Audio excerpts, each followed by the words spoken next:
Assalamualaikum warahmatullahi wabarakatuh. Alhamdulillahi rabbil alamin.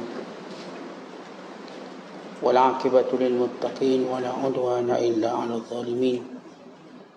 Asyhadu an la ilaha illallah wahdahu la syarika lah wa asyhadu anna Muhammadan 'abduhu wa rasuluh.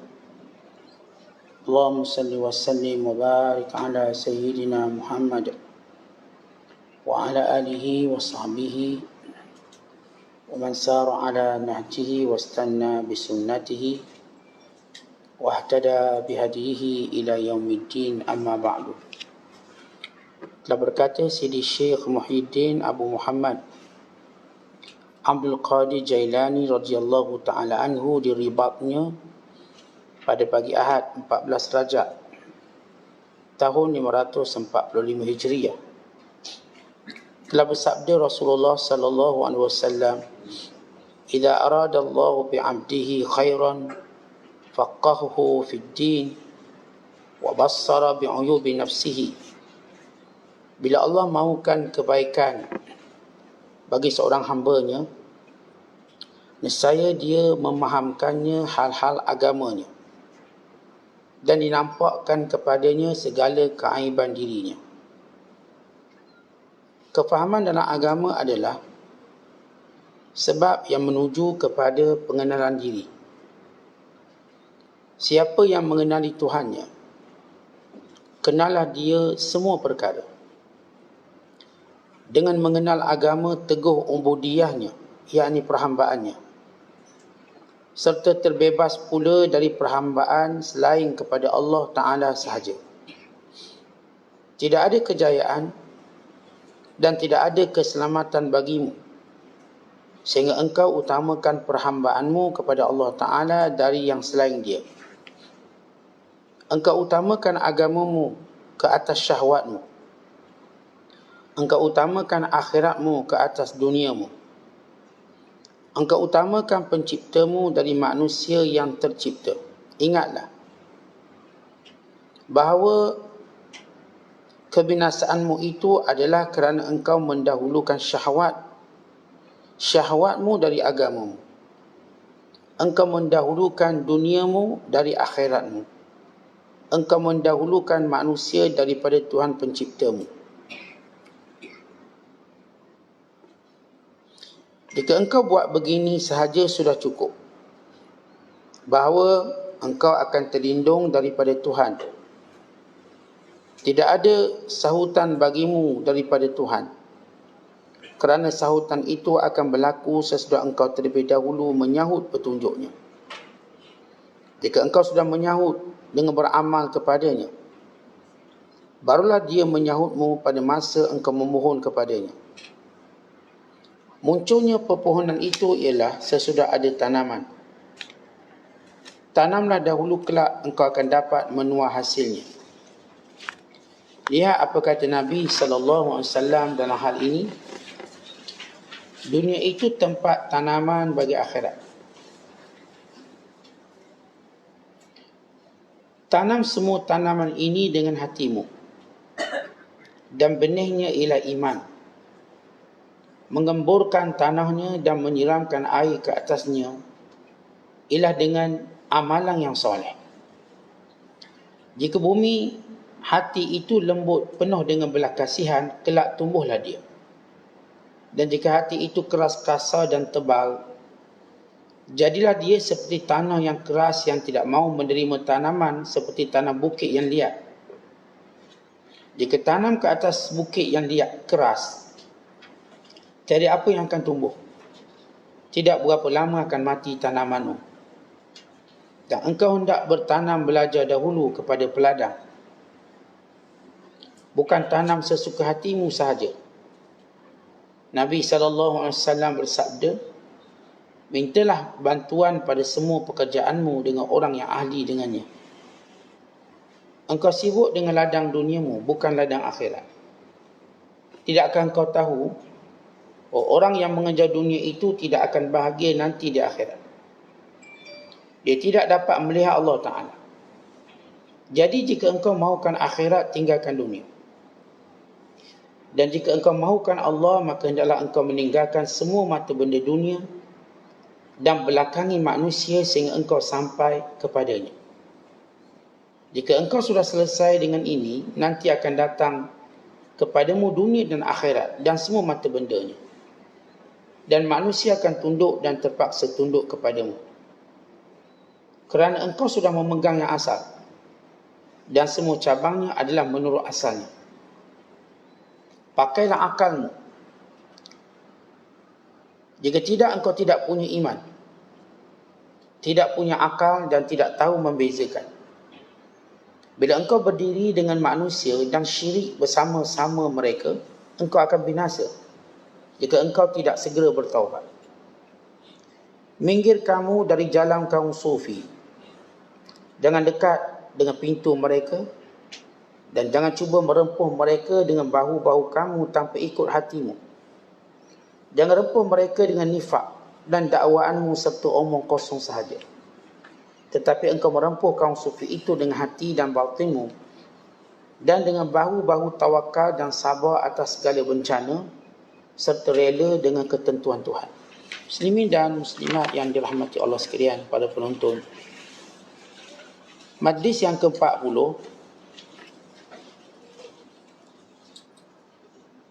Syekh Abdul Qadir memulakannya dengan satu hadis Nabi SAW. Itu hadis yang berbunyi, idza aradallahu bi'abdihi khairan faqahahu fid din wa bassara bi'uyubi nafsihi.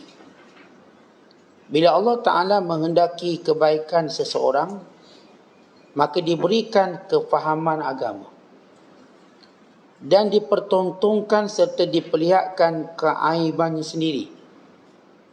Abdullah bin Abbas radhiyallahu ta'ala anhuma berkata, bila seseorang ingin menyebut keaiban orang lain, maka ingatlah keaibannya tersendiri, keaibannya sendiri. Bila kita mengetahui bahawa hidup ini ada peraturan, dan siapa pun yang berjaya atas dunia ini kerana peraturan yang diikut, disiplin yang diikut. Tanyalah semua orang-orang yang berjaya, nescaya mereka ada suatu disiplin yang cukup ketat.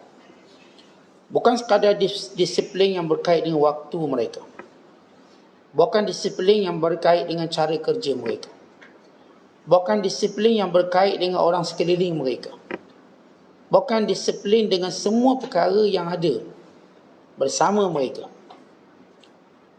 Maka Islam bila ingin mengangkat seseorang, memuliakan seseorang, maka Allah berikan kepadanya disiplin dalam agama yang cukup tinggi, iaitu dia mengikuti peraturan agama. Kalau kita melihat istilah faqahu fid din, diberi faqih dalam agama, maka pasti kita akan terlihat satu ilmu dalam Islam namanya ilmu fiqh. Ilmu fiqh maknanya ilmu yang berkait dengan kepahaman, menyusun kehidupan kita. Daripada kitabut taharah, dalam bab menyucikan diri kita, sehinggalah kepada kitabul jihad, kitab yang berkait dengan peperangan, sehinggalah kepada perkara-perkara yang menjadi kebiasaan kita. Kalau kita buka kitab fiqh yang berjilid, puluhan jilid, bukan ada sampai belasan jilid, bukan ada sampai ratusan jilid, kesemua kitab ini ialah daripada sudut mendisiplinkan seseorang dalam agama. Sehingga bila nak berwuduk, ini peraturannya. Dia nak solat, ini peraturannya. Dia terlupa dalam solat, ini peraturannya. Kalau sekiranya dia nak berpuasa, ini peraturannya. Dia nak menunaikan zakat, ini peraturannya. Ini syaratnya, ini rukunnya. Bukan bila nak berkahwin, maka ini syarat, ini rukunnya. Bukan bila seorang nak bercerai, ini syarat, ini rukunnya. Bukan bila mana dia nak membahagikan harta pusaka, dan bila mana dia nak melakukan apa sahaja perkara dalam kehidupannya. Maka kita dapati Allah jadikan dia akan ikut peraturan ini. Sebab itu dalam hadis Nabi SAW, Bila baginda menyatakan man yuridillahu bihi khairan yufaqihu fid din. Siapa yang Allah Ta'ala inginkan kebaikan padanya, dia beri faham agama. Baik, faham agama artinya semua benda dia tahu ada hukum. Semua perkara dia tahu ada perintah dan ada larangan. Ada suruhan dan ada cegahan. Ada pahala dan ada dosa. Ada akibat yang baik dan akibat yang buruk. Maka inilah dia namanya kefahaman agama. Satu hari Nabi SAW ditanya tentang man akramun nas, siapa orang paling mulia sekali. Yang paling mulia sekali siapa? Lalu kata Nabi SAW, atqahum, yang paling bertakwa. Lalu kata mereka, bukan kami tanya tentang itu, yang lain, kami maksudkan yang lain. Siapa yang paling mulia?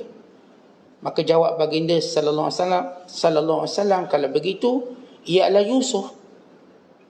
Kerana Yusuf itu Nabi Allah, anak kepada Nabi Allah, anak kepada Nabi Allah, anak kepada Nabi Allah, anak pada kekasih Allah.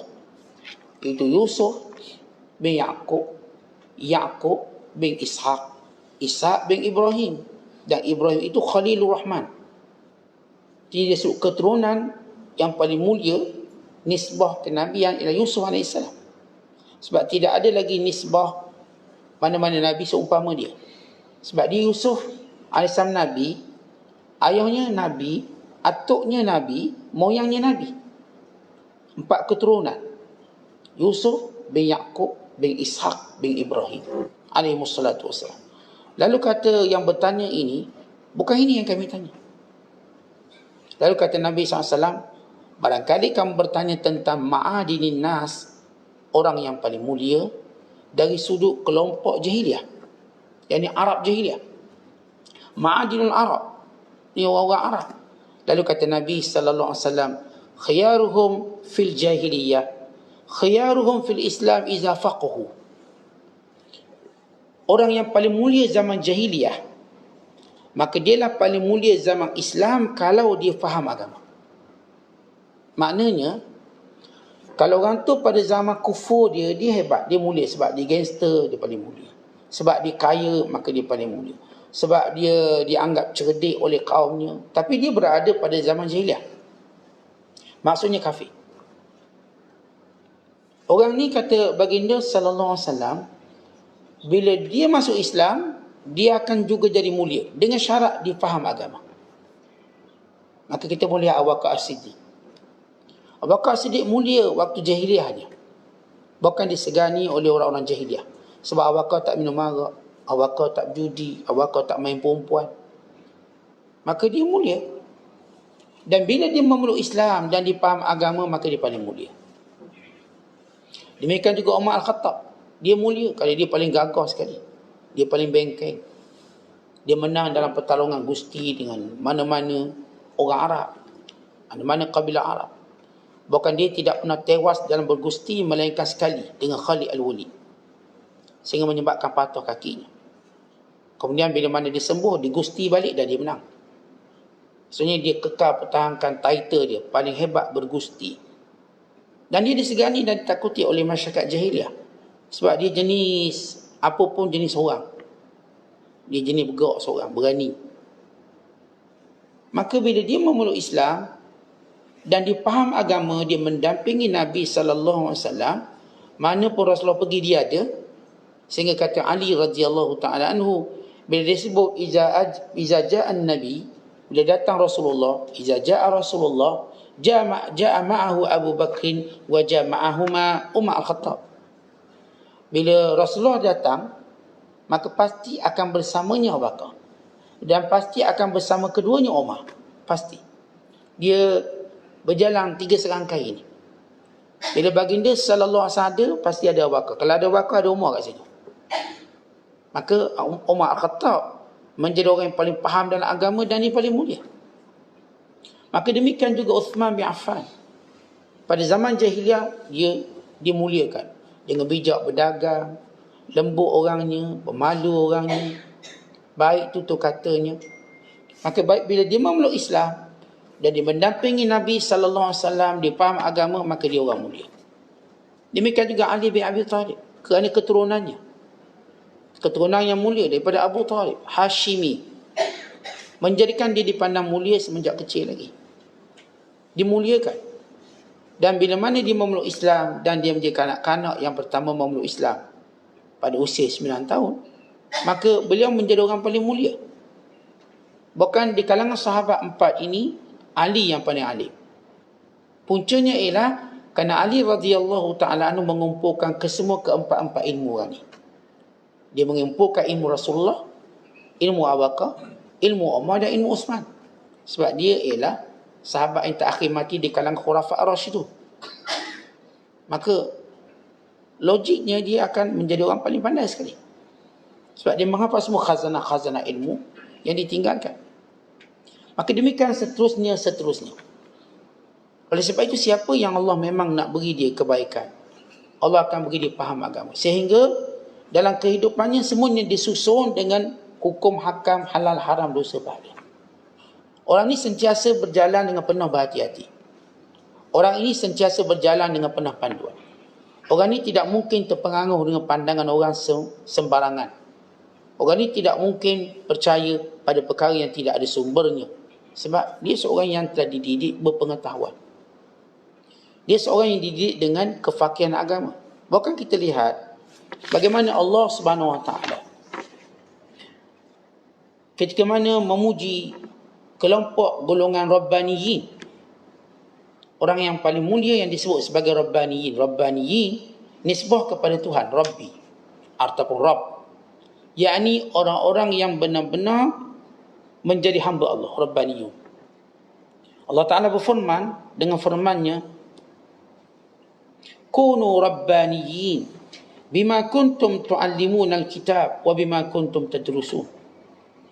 Jadilah kamu golongan Rabbaniyin, kerana kamulah yang menyampaikan perintah Allah dan kamu juga yang belajar tentang perintah Allah.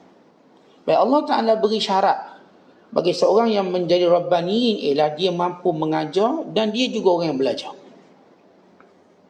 Dia belajar agama, dia faham agama dan dia menyampaikan. Maka golongan ini ialah golongan Rabbaniyin. Mana-mana orang yang dia faham agama dan dia menyampaikan kepada orang lain, maka dia adalah Rabbaniyin. Dan Nabi SAW sentiasa inginkan para sahabat, bahkan umat Islam, supaya sentiasa menjadi Rabbaniyin. Setiap benda yang kita belajar, kita mesti ada niat untuk menyampaikan pada orang lain. Kerana itu kata baginda sallallahu alaihi wasallam, "Balighu anni walau ayat." Sampaikan daripada aku walau satu ayat. Kita mesti ada kecenderungan bila belajar sesuatu, saya nak berkongsi dengan apa yang saya belajar dengan orang lain. Dengan isteri saya, dengan suami saya, dengan anak-anak saya, dengan rakan taulan saya, dengan sahabat handai saya, dengan jiran tetangga saya, dengan orang yang saya kenali dan orang yang saya tidak kenali. Bukan golongan yang disebut sebagai faqih fiddin ini atau fuqaha. Mereka ini golongan yang Allah Ta'ala suruh mereka senantiasa tafaqquh fiddin, yakni mendalami agama. Kita selalu guna istilah tafaqquh. Tafaqquh yakni mendalami atau memahami lebih lagi.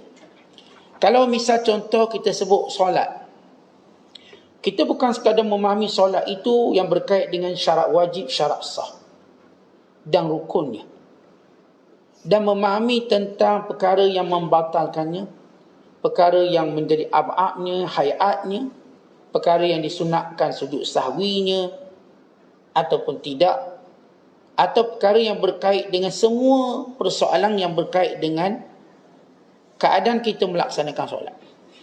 Kalau kita faham macam tu, belum lagi faqih dalam agama, sehingga mengetahui kita bahawa solat ini bagi menjauhkan kita daripada kemungkaran.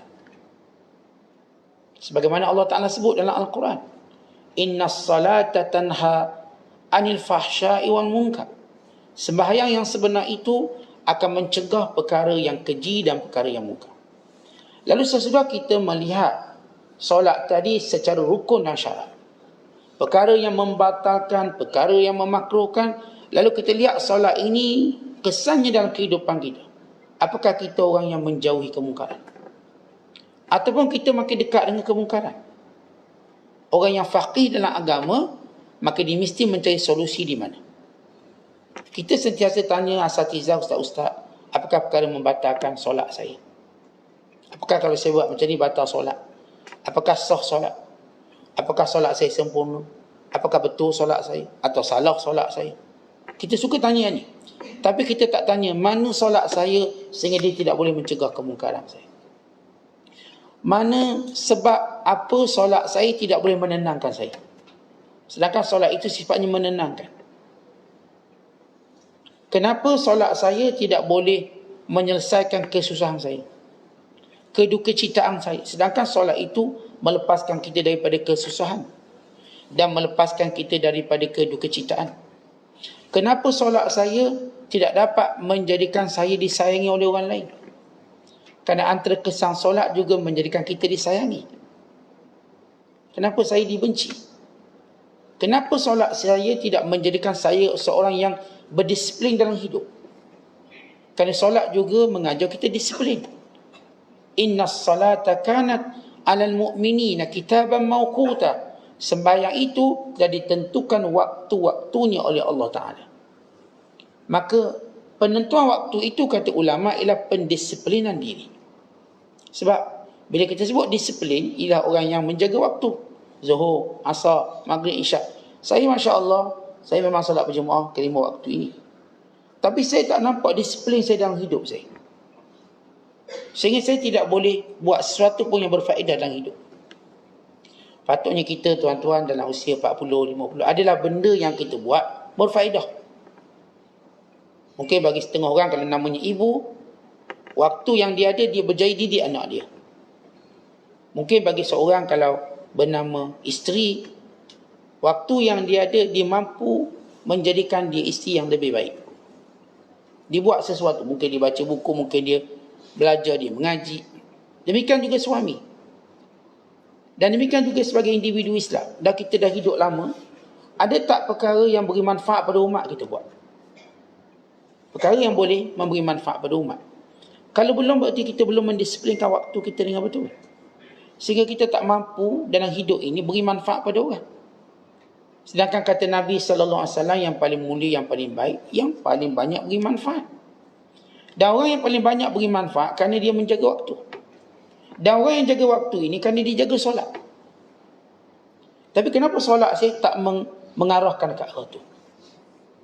Sepatutnya bila saya solat, saya menjadi orang yang macam kita sebutkan tadi, disiplin, menjadi orang yang lebih baik. Dan solat juga kalau kita lihat, kalau kita faham tentang makna solat, ia menjadikan kita rendah diri. Kenapa solat saya tak menjadikan saya rendah diri? Saya sombong. Dan solat juga menjadikan saya dekat dengan Allah. Kenapa saya tak dekat pun dengan Allah? Saya cuma solat je, belajar tidak. Tak suka nak belajar. Solat suka, belajar tidak. Berarti solat kita ada perkara yang membatalkan falsafah itu. Sepatutnya orang yang solat, lepas tu dia pun jadi suka belajar. Dia suka menuntut ilmu. Dia suka mendampingi ulama. Dia suka mendampingi orang alim, orang soleh. Tapi dia ke arah tu, tidak ke arah tu, berarti ada kegagalan dalam solat. Tetapi ini namanya faqih dalam agama.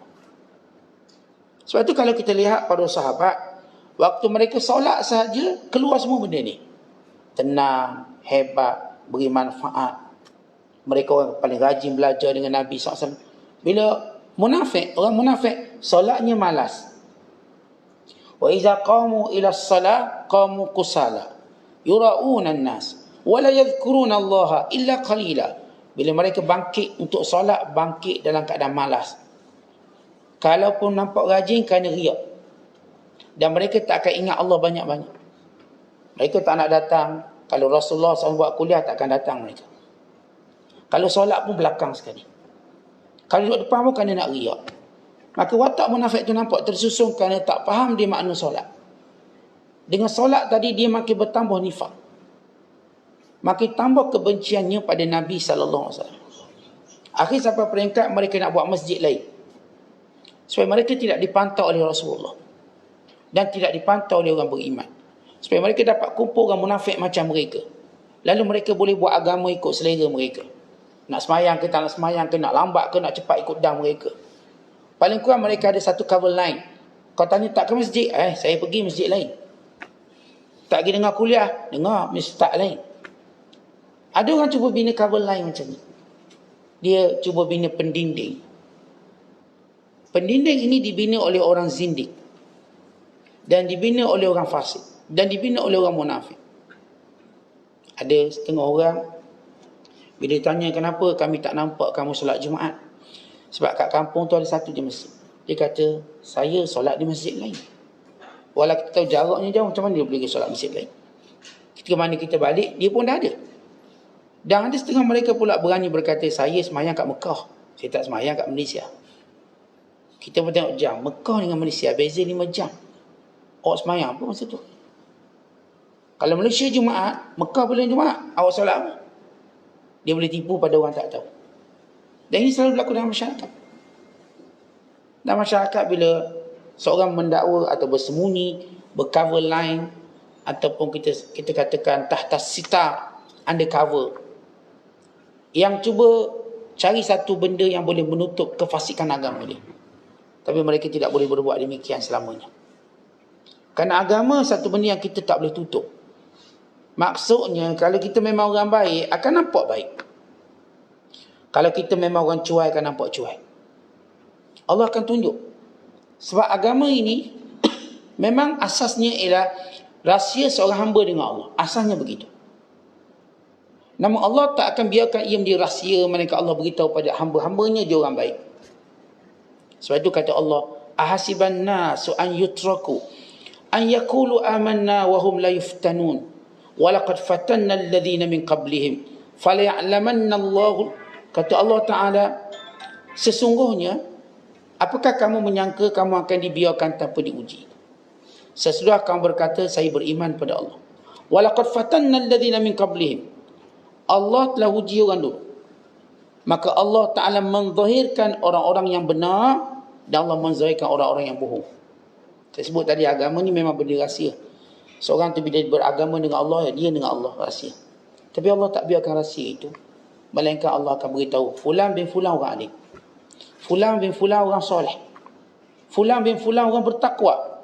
Kerana Allah berfirman, Yarfa'illahu alladhina amanu minkum walladhina utul ilma darajat. Allah akan mengangkat darjat orang beriman. Dan orang-orang yang punya pengetahuan di kalangan mereka, Tuhan akan angkat. Tak ada orang yang Allah angkat lalu disembunyikan dia. Tidak ada. Melainkan disembunyikan daripada orang-orang jahil. Tetapi dia tidak disembunyikan daripada orang-orang yang soleh. Sebab dia disebut wali, mengenali wali. Orang soleh, kenal orang soleh. Memang orang awam tak kenal. Maka Islamlah keluar istilah Rijalul Ghaib. Perkataan Rijalul Ghaib bukan merujuk kepada jin atau merujuk pada orang mati hidup balik, bukan. Merujuk kepada orang alim, orang soleh, orang bertakwa tetapi tidak popular. Maksud tidak popular pada pandangan orang awam. Tapi mereka popular di sisi orang beriman. Bukan dicari oleh orang beriman, orang bertakwa. Sebagaimana kisah Uwais Al-Qarni. Orang awam tak tahu. Tetapi Umar Al-Khattab mencari dia. Abu Darda mencari dia. Sahabat-sahabat besar mencari dia. Ketika orang-orang kebanyakan tak pernah peduli dia. Even orang kampung dia, seorang pun tak kenal dia. Seorang pun tak tahu apa kelebihan dia. Maka inilah disebut sebagai Rijalul Ghaib. Orang-orang yang gaib daripada glamour popular orang awam. Orang awam ni tuan-tuan, kalangan mereka yang kita jangan gembira bila kita popular di sisi orang awam. Kerana popular itu menunggu kita jatuh. Siapa pun tuan-tuan tengok, bila dia popular dengan orang awam, akhirnya dia jatuh amat menyakitkan. Tapi siapa yang popular di sisi orang beriman, orang soleh, maka dia sebenarnya untuk dinaik lebih tinggi di sisi Allah. Dia mendapat doanya, dia mendapat nasihatnya, dia mendapat bimbingannya. Sebab itu saya mahu dikenali oleh orang soleh. Orang lain tak kenal saya tak kisah. Jangan orang-orang soleh tidak mengenali saya. Kerana saya mendambakan doanya, syafaat mereka, nasihat mereka. Banyak perkara yang saya nak daripada mereka. Sebagaimana kita sebut sebelum ini, supaya kita sentiasa mendampingi orang soleh sehingga nama kita tercatat dalam hati mereka. Nama kita tak hilang dalam sebutan mereka. Mereka kenal. Sebab tu kita seronok. Bila Tok Guru kenal nama kita, seronok. Kita tahu nama kita ada dalam hati mereka. Supaya kita mendapat doa, nasihat, kita dapat bimbingan. Dan kita seronok tuan-tuan bila kita hilang, dia ditanya tentang kita. Orang awam tak tanya tentang kita tak apa. Sebab tu bila disebut tentang orang-orang yang soleh, bila dia hilang, maka tak ada orang cari. Tak ada orang cari. Sebab dia yang disebut sebagai rijalul ghaib. Maksud tak dicari siapa, orang awam tak cari. Dan bila dia ada, tak ada orang sebut nama dia. Kerana dia juga orang yang bersifat khumul. Khumul maknanya low profile. Tetapi dia disebut oleh orang ni. Disebut nama, mana fulan bin fulan, mana fulan bin fulan. Nabi SAW bila lepas solat subuh, Nabi pandang ke belakang lalu Nabi tanya, mana fulan bin fulan, mana fulan bin fulan. Nabi mengingati. Tapi Nabi tak pernah tanya mana orang munafik itu. Kerana Nabi tak peduli tentang munafik, biarkan dia. Tapi sahabat-sahabat yang baik, Nabi tanya mana dia. Yang dikata, ya Rasulullah, dia anak baru mati, itu yang tak datang. Ya Rasulullah, dia tu ada sekian-sekian sebab. Ya Rasulullah, dia bila turun satu ayat, dia rasa ayat tu macam menegur dia, dia takut. Sampai dia melazimi rumah. Itu bila turun surah Hujurat. Ya ayyuhalladzina amanu la tarfa'u aswatakum fawqa sautin nabi. Orang beriman, jangan kamu angkat suara kamu mengatasi suara Nabi. Sebab sahabat ni suara dia jenis suara laju, suara kuat. Dia kalau bercakap dengan Rasulullah macam tengking bunyinya. Tapi dia tak tengking. Suara dia macam tu. Dia cakap kuat. Bila turun ayat ni, dia menyangka Allah menegur dia, dia cukup takut. Kerana Allah beri amaran, orang yang bercakap suaranya lebih kuat daripada Rasulullah, keras, maka akan terbatas semua amalan. Dia punya nangis di rumah tak keluar. Lalu Rasulullah sallallahu alaihi wasallam memanggil dia. Panggil dia sini. Kamu bukan dimaksudkan ayat ini. Kerana maksudnya kepada badui dan kepada munafikin yang tidak mengetahui nilai Rasulullah. Kamu jenis lain. Bukan kamu akan hidup dengan mulia, bukan kamu akan mati syahid. Artinya, baginda sallallahu alaihi wasallam akan tanya orang-orang yang Rasulullah tahu ni orang-orang baik. Bila ada sahabat kata, ya Rasulullah, dia tu munafik, sebab tu dia tak datang. Nabi kata, tidak.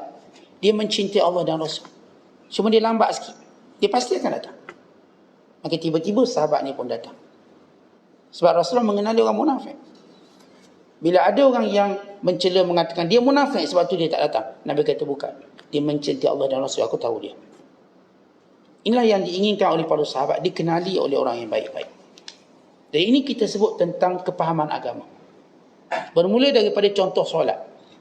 Bila Allah memang benar-benar nak berikan kebaikan pada orang tu, dipaham agama dengan cara itu. Bukan dipaham agama tahu bab solat, bab rukun, bab batal, kemudian bergaduh orang pula. Bukan, bila dia solat, dipaham perhambaan dia. Dipaham segala tuntutan dalam solat.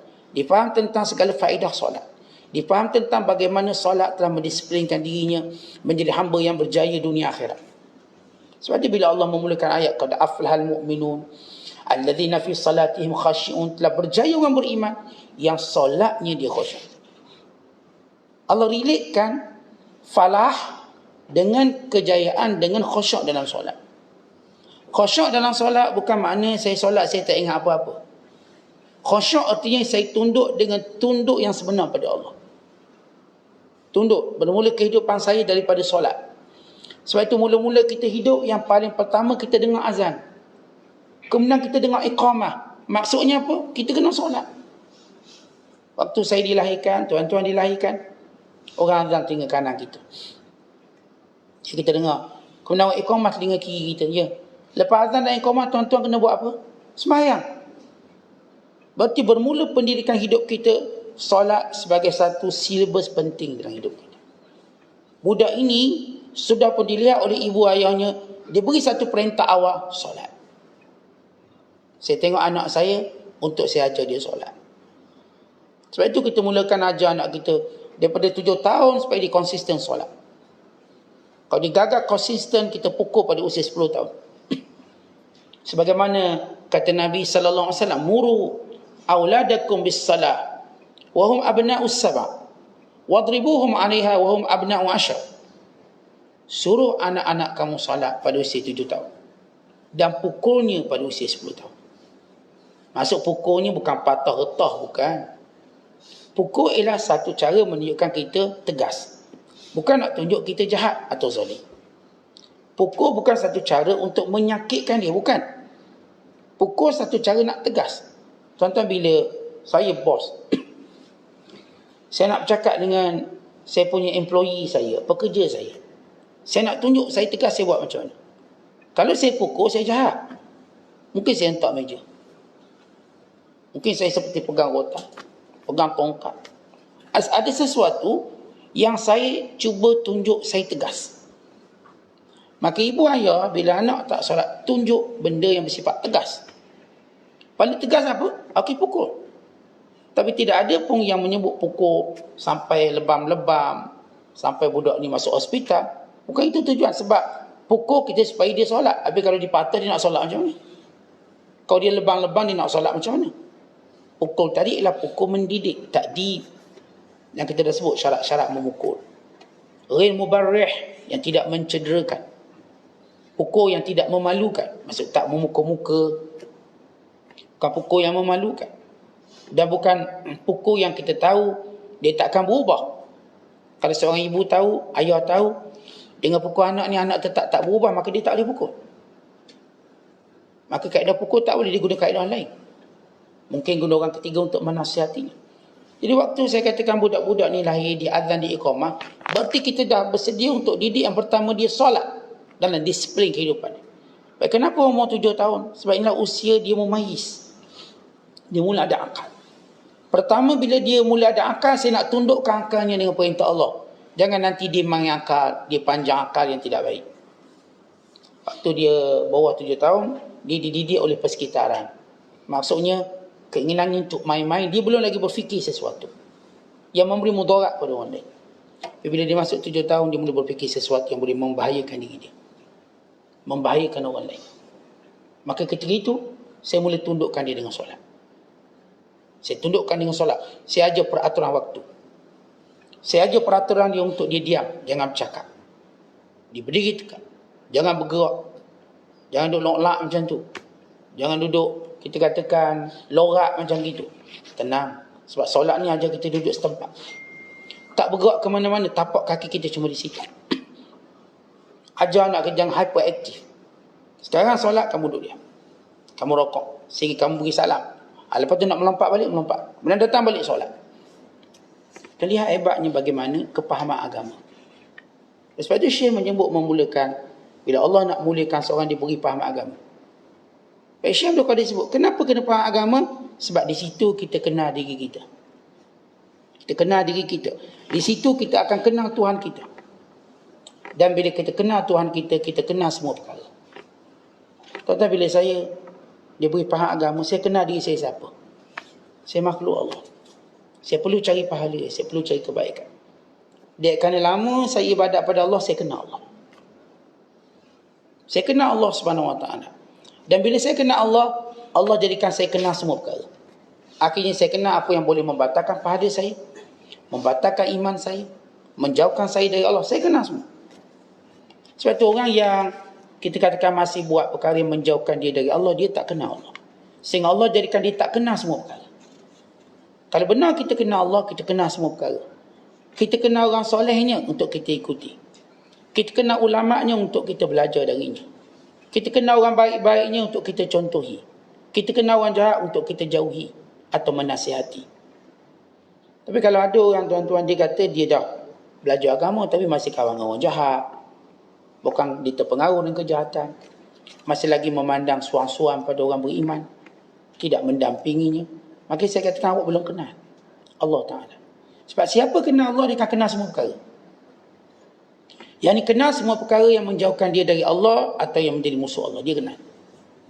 Kalau kita masih belum kenal, kita perlukan ulama untuk kenalkan kita, berarti kita belum kenal Allah. Maka duduk dengan mereka sampai kita kenal semua perkara. Sampai saya tahu semua benda ni, boleh ke tak boleh, haram ke tak haram, dosa ke tak dosa. Tengok sepintas lalu saya dah tahu ni tak boleh. Ni kita ni masih lagi banyak benda tak tahu. Bahkan kita terlibat, kita tercebur, kita terperangkap, kita terkarang, kita terlemas. Semua benda yang tu kita dah terlibat. Sebab kita belum kenal Allah dengan sebenarnya. Kemudian kata Syekh, dengan mengenal Allah, dengan mengenal agama, Kesannya apa? Faqih ini teguh ubudiyah, yakni teguh perhambaannya pada Allah. Seorang bila teguh perhambaannya dengan Allah, maka bebas dia daripada pergantungan dengan manusia. Seorang selagi mana dia masih bergantung pada manusia, berarti dia tidak kuat hubungannya dengan Allah SWT. Kemudian kata Syekh, untuk mendapat keselamatan, maka ini dia punya kaedah bagi mendapatkan keselamatan dunia akhirat. Ini kita namakan letak mula-mula priority, keutamaan. Kita tuan-tuan tak boleh nak delete semua benda dalam hidup. Tapi paling kurang mulakan langkah kita dengan keutamaan, priority. Antara A dan B, mana lebih patut kita buat dulu, mana yang lebih patut kita buat banyak. Umpama tuan-tuan ada RM100. Baik, RM100 nak buat apa? Pasti kita pergi kepada priority. Pertama, saya beli makanan supaya saya hidup. Dan makanan pada isteri-isteri saya, anak-anak saya supaya mereka hidup. Saya bayar sewa rumah saya supaya saya dapat tinggal, ada tempat berteduh. Saya bayar air, saya bayar elektrik supaya kemudahan ini memudahkan hidup saya. Baik, basic itu tuan-tuan dah terfikir. Bila ada RM100 nak buat apa? Dan kadang kita tak ada duit lain, kalau orang tiba-tiba bagi, atau kita dapat RM1,000. Kalau tuan-tuan dalam keadaan zero, kosong, tuan-tuan akan terfikir apa yang menjadi prioriti. Yang pertama kita kena buat. Sama juga bila seorang nak selamat, memulakan langkah-langkah keselamatan di sisi Allah, mulakan dengan prioriti. Saya kata saya tak mungkin mulakan hidup beragama dengan delete benda yang menjadi kebiasaan saya. Saya ini suka main, saya suka berhibur, saya suka bersembang, saya suka berkawan, saya ada hobi-hobi yang pelik-pelik lah. Tapi saya mula nak dekat dengan agama. Bagaimana saya nak buat? Kalau saya kata tinggalkan semua, tak mungkin dia sekuat itu. Bulan ini awak tinggalkan semua, awak duduk je dekat masjid. Tak mungkin orang kuat. Dia boleh duduk 3 hari, lepas tu dia keluar balik. Bukan dia jadi lebih teruk daripada sebelum itu. Jadi kita mulakan dengan prioriti. Anak-anak kita, tuan-tuan, kita nak didik dia. Kita tak boleh delete sesuatu yang jadi dia suka. Dia suka main telefon. Kita kata, no telefon. Kena anak-anak ni memberontak. Sebab kawan-kawan dia boleh main. Kawan dia bercakap tentang benda dalam telefon, anak tak tahu. Dia rasa bodohnya dia. Dia akan memberontak. Dia tak akan mengalah kawan dia sehingga dia nampak macam bodoh sangat, tak tahu tentang perkara tersebut. Maka apa yang kita lakukan ialah prioriti. Baik bang, ni waktu baca buku. Akhir waktu ni boleh main. Sehingga lama-lama dia tinggal sendiri. Bukan kita yang suruh dia tinggalkan. Jadi orang yang nak beragama, orang yang nak selamat agama, mulakan dengan prioriti. Apa yang utama saya kena buat. Bukan dia ajar awak kena kuliah pagi sampai tengah malam, larut malam. Tak boleh dah 2 hari. Lepas tu terus keluar dalam keadaan lemah semangat, rasa beban agama. Tak boleh, dia kena prioriti. Pertama kata Syekh, prioriti beragama, utamakan agamamu ke atas syahwatmu. Ada benda hukum, halal haram, dosa pahala, ini syahwat kita nak, utamakan agama. Yang kedua kata Syekh, utamakan akhiratmu atas duniamu. Baik, ini urusan dunia, urusan akhirat, baik utamakan. Kita tak kata delete dunia, utamakan. Sekarang kan waktu solatlah dulu. Ustaz, klien datang ni, customer datang, cakap customer tunggu kejap, saya nak solat. Utamakan solat, kemudian kembali pada customer kita. Maaf tadi saya solat kejap, saya keluar berjemaah sekejap. Begitu cara kita. Memang ada dunia, kita tak boleh nak kata delete, tetapi utamakan. Kalau kita lihat para sahabat, bila Rasulullah sallallahu alaihi wasallam mula membuka pasar di tepi masjid, maka sahabat kumpul barang di tepi masjid. Dan bila mana mereka nak solat, mereka tinggalkan barang tadi. Kemudian mereka keluar kembali berniaga. Kemudian mereka masuk, demikian mereka buat. Ada seorang sahabat namanya Abu Darda. Dia seorang businessman yang terkenal. Dia lambat memeluk Islam. Ketika mana Rasulullah sampai ke Madinah, dia pun tak peduli Rasulullah sampai ke tak sampai. Tapi dia berbaik dengan beberapa orang sahabat Rasulullah, seperti Abdullah bin Rawahah, kawan rapat dia. Bahkan bila peperangan Badar, dia tak tanya Nabi hidup ke tak, dia tanya sahabat dia, Abdullah Rawahah hidup tak? Hidup, dia pun seronok. Itu kawan rapat dia. Akhirnya sampai peringkat Abdullah bin Rawahah bagaimana cara memulihkan sahabat ialah berusaha untuk Islamkan dia. Akhirnya dengan izin Allah, Abu Darda memeluk Islam. Kerana kesungguhan Abdullah bin Rawahah yang berdakwah pada dia. Dengan buang berhala disembah, lepas tu ikat dengan bangkai anjing. Supaya tunjuk ni, berhala tak boleh beri faedah. Anjing pun dia kena ikat sekali. Dan kisah yang masyhur bagaimana beliau menjadikan Abu Darda meninggalkan penyembah berhala. Maka datang hidayah, jumpa Rasulullah, memeluk Islam. Maka mula berlaku sesuatu yang kontra dalam hidup dia. Dia nak berniaga dan dia juga menyesali tempoh-tempoh yang berlalu. Dia tak ambil manfaat daripada Rasulullah. Tempoh-tempoh yang dah berlalu, orang lain dah dapat banyak kelebihan, dia ketinggalan. Maka pertama dia buat, dia menjadikan kedai dia lebih dekat dengan masjid. Dia pun alih kedai dia, tempat berniaga, supaya bila sampai waktu solat dia lebih untuk dekat bersama dengan Rasulullah. Lama-kelamaan dia berfikir, saya perlu dengar kuliah dan sebagainya. Maka dia buat prioriti yang kedua ialah dia ada waktu, dia pendekkan perniagaan untuk dia bersama dengan Rasulullah. Kemudian dia terfikir lagi, kalau aku dapat seterusnya dengan Rasulullah. Akhirnya dia terus buang perniagaan ni. Ini Rasulullah tak suruh. Tak pernah pun Nabi ajar kalau kamu agama, bisnes berhenti belakang. Orang tu yang akan tentukan. Kita tuan-tuan yang akan tentukan prioriti kita. Sebab yang akan menanggung akibat kita. Maka dia pun fikir, Abu Darda fikir, untuk dia terus bersama dengan baginda sallallahu alaihi wasallam, mendampingi baginda. Sehingga bila satu peringkat dia mula over, kepahaman agamanya mula melampau. Bila Salman Al-Farisi mengunjungi dia dan melihat isterinya Ummu Darda dengan keadaan pakaian yang comok, yang compang-camping. Kenapa pakai macam ni?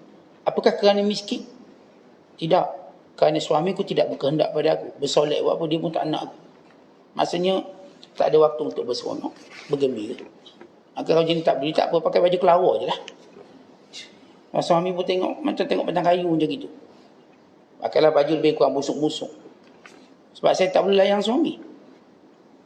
Kemudian bila Abu Darda menyuruhnya makan, dalam keadaan dia tak nak makan, dia berpuasa, maka Salman mengingkarinya. Salman kata, awak kena makan. Tidak, saya tak nak makan. Abu Darda pun makan. Kemudian mereka tidur. Tiba-tiba Abu Darda bangun. Maka Salman menarik tangannya, tidur kembali. Tidur. Jangan bangun lagi. Kemudian dicuba bangun lagi. Salman tarik lagi tangan, jangan tidur. Abu Darda tak mau ganggu dia punya daif atau tetamu. Sehingga beberapa kali ditarik, sehingga sampai waktu kata Salman, sekarang bangun, kerana kiam. Kemudian Salman menasihatinya. Beliau mengatakan, ada hak Allah kamu kena penuhi. Ada hak keluarga kamu, isteri kamu yang kamu kena penuhi. Ada hak diri kamu yang kamu kena penuhi. Maka berikan hak kepada empunyanya. Isteri kamu ada benda yang kamu kena beri hak dia, tanpa mengurangkan agama kamu. Itu hak dia, kena beri. Diri kamu sendiri untuk makan, itu hak. Ada waktu berpuasa, ada waktu kamu kena makan. Tak boleh berpuasa setiap hari, ada waktu kamu kena makan. Dia kena jadikan ada hari kita makan, ada hari kita berpuasa. Bukan semua hari kita puasa, tak mungkin. Sebab dengan cara ini pergaulan kamu akan terbatas. Sebab kita tuan-tuan, bila kita berkawan, antara benda yang akan ada bila berkawan, kita makan.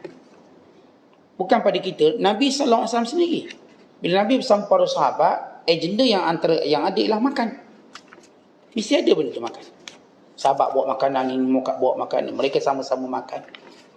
Kita adalah bersama dengan sahabat-sahabat kita untuk mengukuhkan persahabatan. Makan tu jadi medium dia, mesti.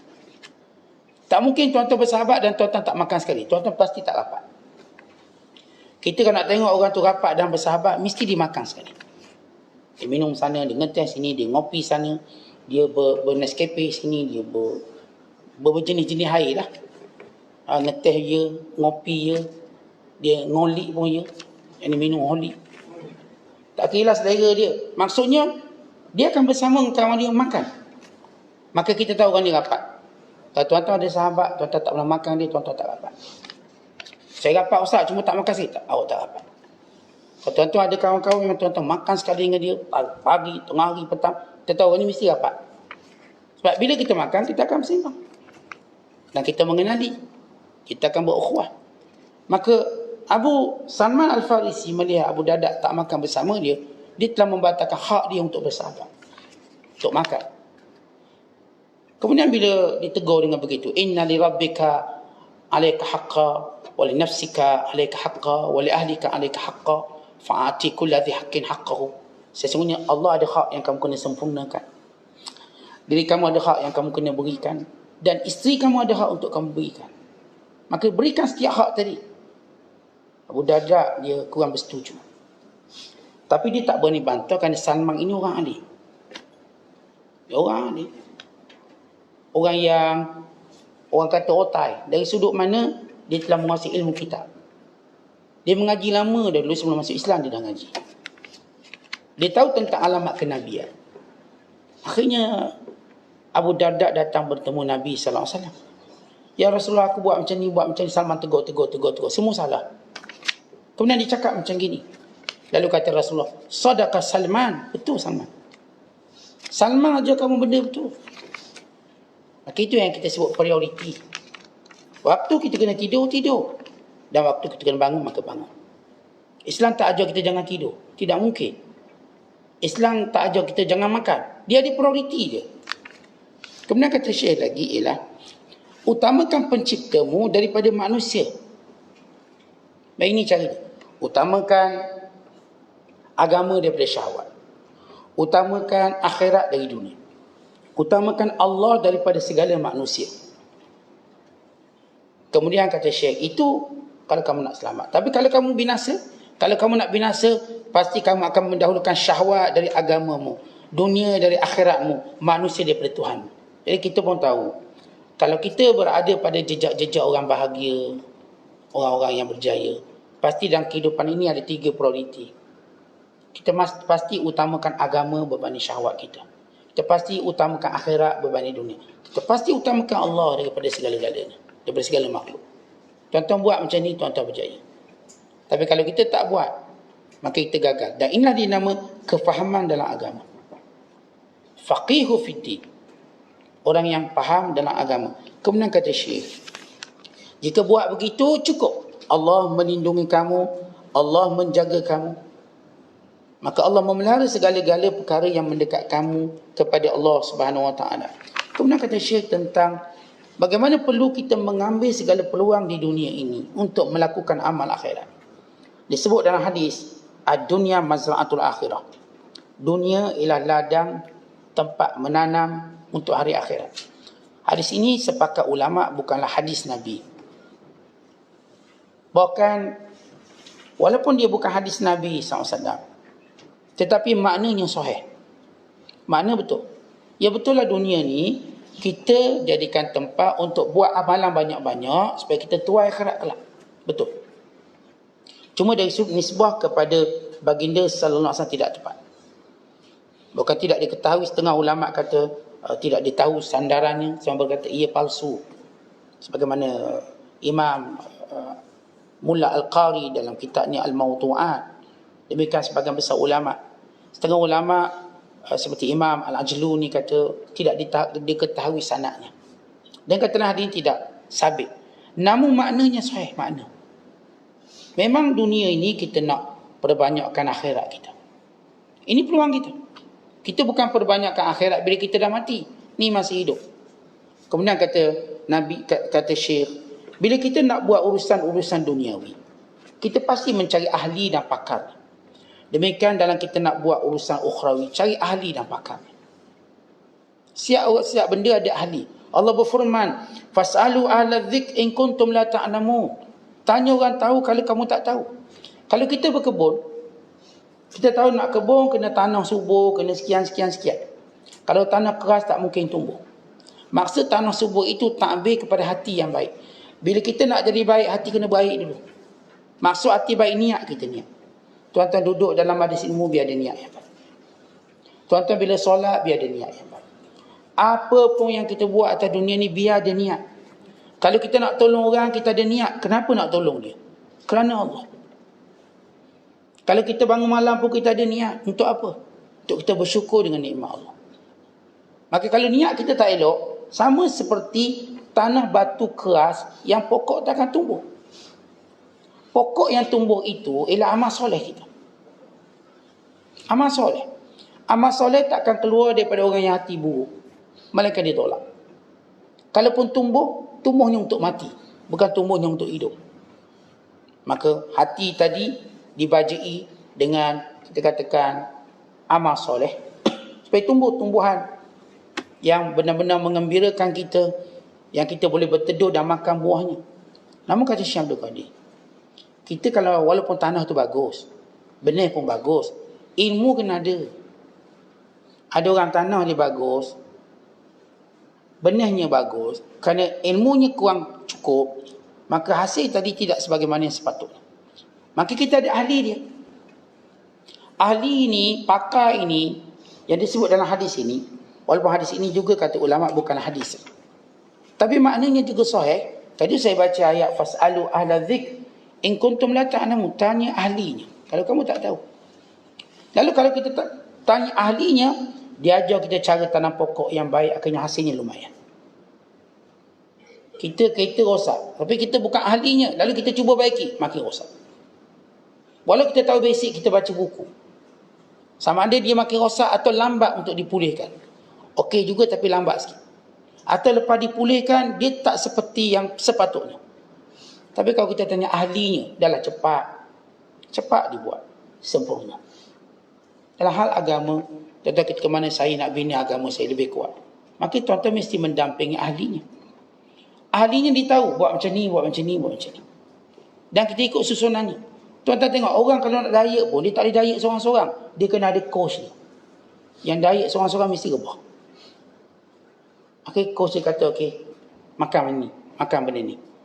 Maka dia pun ada ahlinya yang ajar dia. Akhirnya dia berjaya kurus, walaupun sekilo je tu, okey lah tu. Ini kalau dia tak ikut tok guru dia lagi teruk, dia asyik naik je sekilo tiap-tiap hari. Dia ikut juga, ikut-ikut gitulah. Dah kadang ikut cheat day dia banyak. Tok guru dia kata cheat day cuma sehari seminggu, dia cheat day tiap-tiap hari, melainkan sehari. Dia terbalik. Apa pun tuan-tuan tengok keberkesanan dia. Siapa pun bila dia ada guru, dia berkesan. Tuan-tuan tengok orang dah main bola dari kecil sampai ke besar, dia tetap ada coach dia. Padahal dia hidup dengan bola dari kecil sampai besar. Akademik bola, sekolah rendah sekolah bola, sekolah menengah pun sekolah bola, universiti pun universiti bola. Dia sambung master bola, PhD dia bola. Dia tetap ada coach dia. Jaga. Ni yang lomba basikal laju tu, tiap-tiap hari main basikal. Tiap-tiap hari main basikal daripada kecil. Pergi surau naik basikal, balik surau naik basikal, bayar basikal je dia. Dia tetap ada coach dia. Dan bila dia berjaya, dia akan kata ini coach dia. Orang main badminton, tiap-tiap hari main badminton, pandai main badminton, dia tetap perlukan coach dia. Tuan-tuan sebut satu sukan yang tak ada jurulatih. Tuan-tuan sebut satu. Sukan yang tak ada jurulatih, bukan syarat, wajib. Sukan pun tak ada jurulatih. Semua ada takraw, ada. Yang geng-geng sukan ni tahu. Sukan mana tak ada jurulatih. Kalau dia main sukan, jurulatih tak ada, dia akan fikir siapa jurulatih kita. Kita kena ambil. Walaupun kita lebih pandai pada jurulatih kita, tapi nak juga ada jurulatih. Jadi command kalau kita main tapi tak ada jurulatih, kita ni memang orang kata tak guna lah. Tentang agama pun sama. Kalau kita hebat agama sekalipun, orang kata jurulatih awak siapa? Jadi siapa ulama yang mendidik awak? Di belakang imam, di belakang Salahuddin Al-Ayyubi ada jurulatih yang hebat.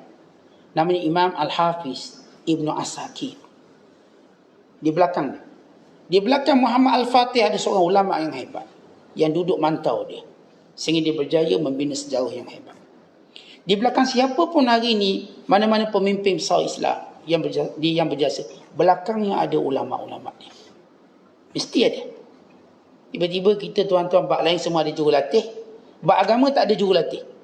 Tak ada. Kita tak ada tok guru yang melatih, mendidik kita. Kita akan fail. Kita tak akan berjaya. Cukuplah tuan-tuan, kita tak akan rasa apa pun kemuliaan kalau kita belajar tanpa ada guru. Sebagaimana orang yang bermain tanpa jurulatih. Tidak mungkin dia akan rasa dia berada pada kemuncak. Kerana kemuncak seseorang itu kerana jurulatih dia. Maka ini apa yang nak disampaikan oleh Syekh Abdul Qadir Jilani. Wallahu a'lam bishawab. Assalamualaikum warahmatullahi wabarakatuh.